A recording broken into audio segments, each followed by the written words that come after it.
how you got involved with training dogs for lab rescue, a little bit about your background. Before I start, I'm going to introduce you to these dogs. Here, Great, okay? wonderful.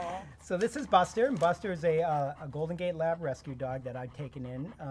I've had him for a week now, and I'm going to put on another week of obedience training, and then I think he's going to be ready to be placed in a great home. This guy here, his name is Ferrari, and I'm just boarding him. I board him all the time. He's a retired breeder from Guide Dogs for the Blind, and that's my career right now. And he's a great dog. He's put out many great guide dogs in his career. Yeah. And now to go back to your question of how I got started in my career, when I got out of high school, I went into the military, and I went in as a law enforcement officer. I always wanted to be a police officer, and I thought that would be a great career. So when I went in, I went through all the training and everything, and right away I started feeling like it's not the best career for me, but I still went through with it. And one day we all sat down and they were talking about a specialty part of law enforcement, which was canine. Wow. And I thought, wow, canine, that would be pretty cool. So I thought I'd get into that. And I jumped into that, and I went through all the dog schools, which is, believe it or not, in the Air Force. You wouldn't think so, but it was. All the dog schools were in the Air Force. And I really found a passion right off the bat that dogs was where I wanted to go. The first thing I became was a patrol dog handler and then a patrol dog trainer, where you teach dogs how to find people, tracking, find people in buildings and warehouses. I thought that was great, how the dog can use their nose and detect where people are. I thought that was really neat to do. And then I started training dogs to detect, drugs and explosives. And I thought that was awesome. Oop, his front got and I thought that was really cool, how to do that. So after I really saw where my passion was, I knew that I didn't like law enforcement anymore, and I wanted just to stay in the dogs. So I continued to do that for about 9 years in the military.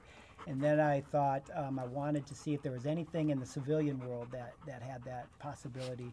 And I found something in a Air Force magazine called Off-Duty Leisure Time magazine, and it had a little thing in there that said dog trainers wanted. And I'm like, wow, dog trainers wanted. What could that be? And I knew that there wasn't a whole lot out there in the real world that would probably pay very good for dog trainers, but I sent away anyway, and it came back as guide dogs for the blind. And I'm like, whoa, what could that be? You know, I've never heard of guide dogs. And it was in San Rafael, California. And I flew out there from the military and spent the weekend there. And ever since then, I got hired, and I've been there 24 years. Oh, that's wonderful. Yeah, I found out that what a wonderful place to work, guide dogs. You found your love. I did. A lot different than the military are working these guys with a little less energy.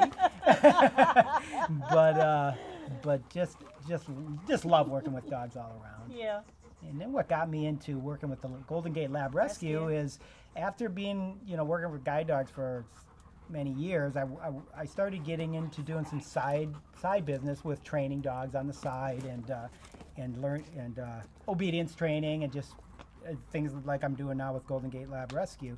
And one of the instructors at Guide Dogs left Guide Dogs and started her own boarding facility. Oh, wow. Yeah, and it's called Canine Country Club, which is right here in Petaluma. And since I knew her really well, she would refer me to clients, and then I would help them train their dogs. And then what happened was I met Liz Frome, who is the head of the Golden Gate Lab Rescue.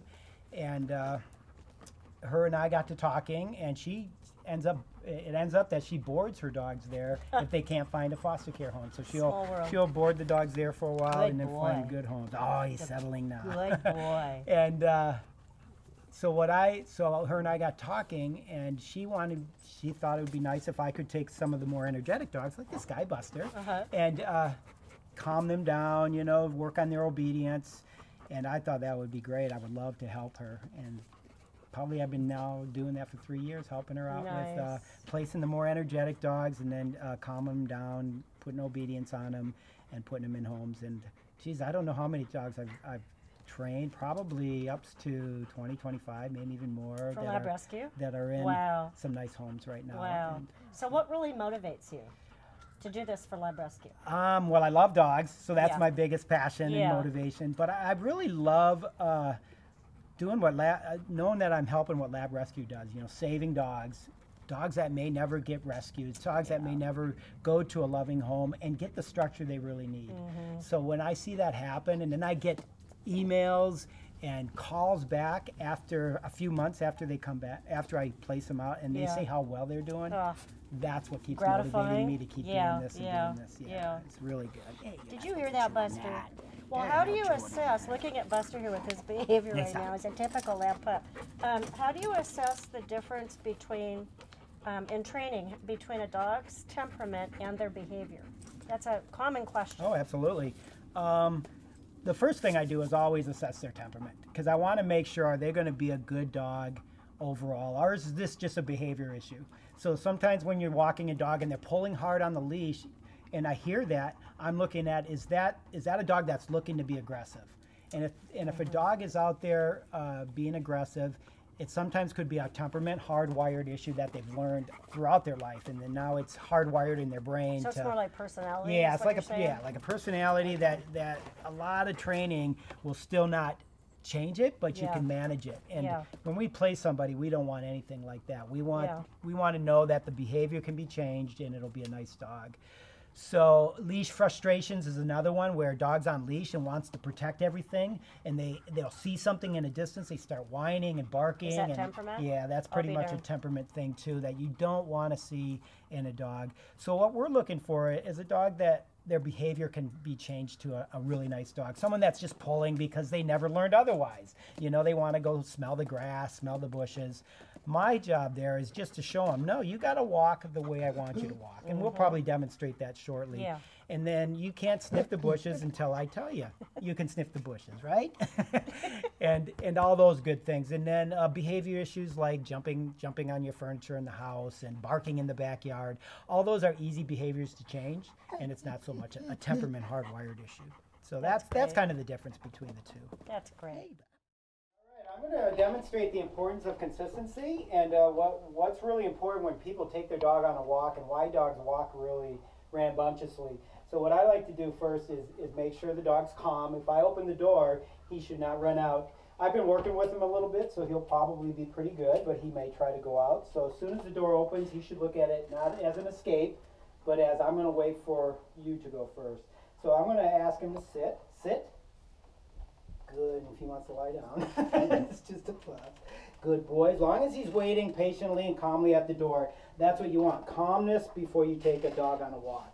And then you're going to walk out and invite him. And again, stairs, same thing, not bolting down, right? Good boy. Good boy. And then I'm going to start walking, and he's just going to follow me along. He should always maintain a good position by my left side, not pulling you out the door, not pulling you down the block. Good boy, buddy. Good, and I'm going to talk to him quite a bit, letting him know when he's doing a good job. Good boy. Yeah. Good boy. Good, and the collar I'm using right now is called a pinch collar. This is something I'll start a dog on, and then once they're doing really well, I can transfer to a flat collar, to a regular collar, really easy, once they start to understand where they need to be with you. Good boy. Every now and then I'll have him, I'll be walking, and I just want to stop and ask him to do something. So if he moves in front of me, I'm going to walk back, I'm going to come up again, sit.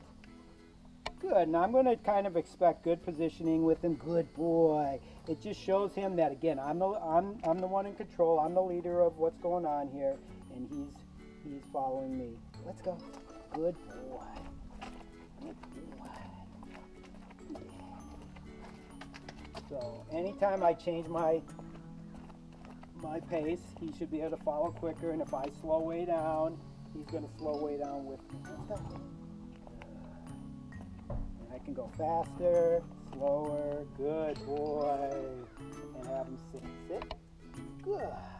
So he's been with me for about a week now. When I first got him, he was pulling, he was rushing into the lead.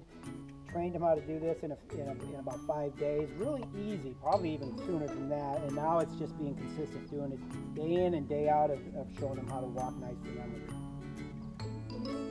the lead.